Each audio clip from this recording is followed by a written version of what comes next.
Hello and welcome. My name is Kellyanne Hutchinson, and I'd like to invite you to my final presentation for Skills in Academic Business Success at Algonquin College. Firstly, I would like to introduce to you the title of my essay, A Leader to Me. Well, I'll help you to see why Theodore G is a leader to me.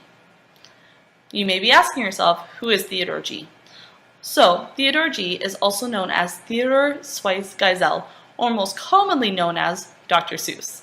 He's the writer of many children's books and is also known for his illustrations.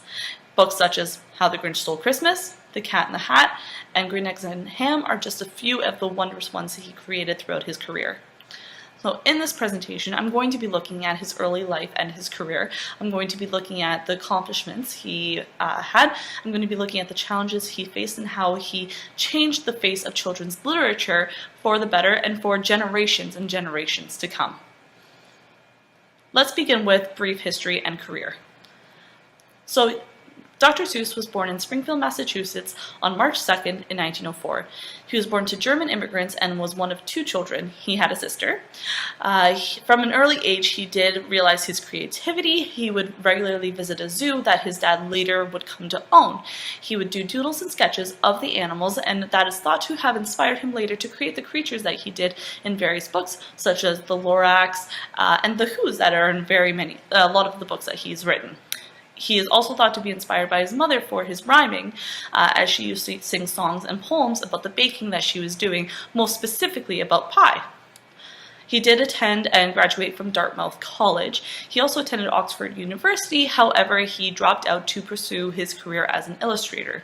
He did illustrations for most commonly known as Standard Oil, but he also did illustrations in the Army for during World War II that was used as propaganda.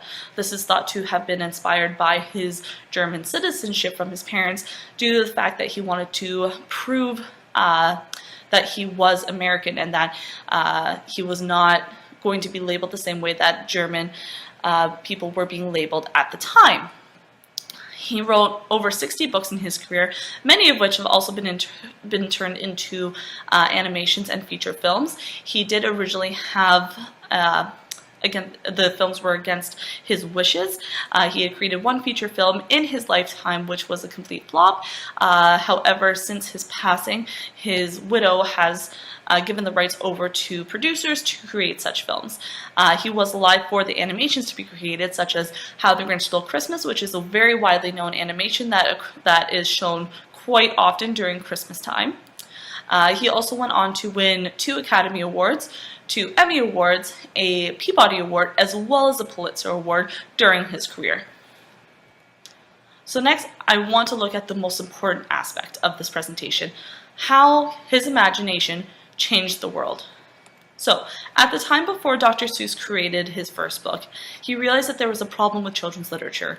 Children were becoming illiterate because they had no interest in reading the books that were being given to them. Dr. Seuss realized this problem, and he realized that the biggest issue at head was the fact that they weren't having fun.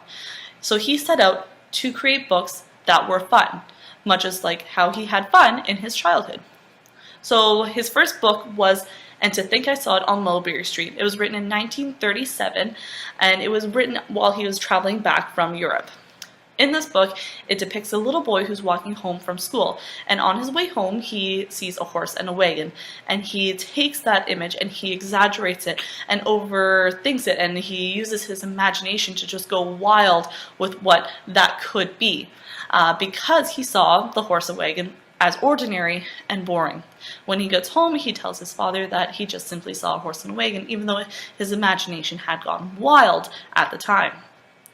So the problem that Dr. Seuss faced with this was that many publishers didn't want to pick it up because at the time, as I said, children's literature was somewhat boring. It was based in morals. So every book that was written for children was to teach them something. It was to teach them a rule, and they were very strict in what was being told to children.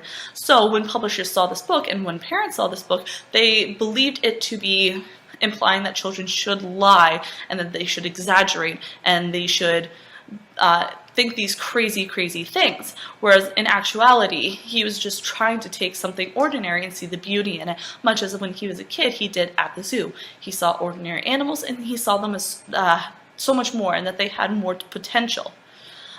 He did eventually get it published, and like I said, it was published in 1937 and was his first successful book and is now one of his more widely known books. Another thing that he did to change children's literature was having less words in his books and being more specific in the wording that was being used. So there was a article that was written about the amount of words that children should know. So at 6 and 7 years old, there was a list of 243 words that they would know and that you should be writing children's literature based on. Dr. Seuss took this as a challenge and created The Cat in the Hat. This had minimal words, but it also introduced rhyming, and it was interesting for children and was very successful, and today it has had millions and millions of copies sold.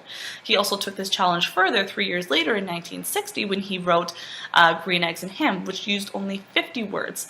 So what he did here was he was able to change the way that children were reading. He was able to access children at 6 and 7, but also at earlier reading levels, which really got children interested in learning how to read at a very early age, which changed how things were happening.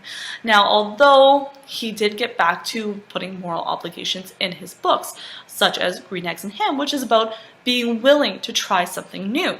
So he went back to what kind of parents wanted, but in a more creative and effective way, where he created interest for parents as well as the children. He also inspired how we all write today. So children's literature is very much based on this now, where it includes a moral obligation as well as interest for the child. It uses characters that children would like and be interested in and be wanting to follow.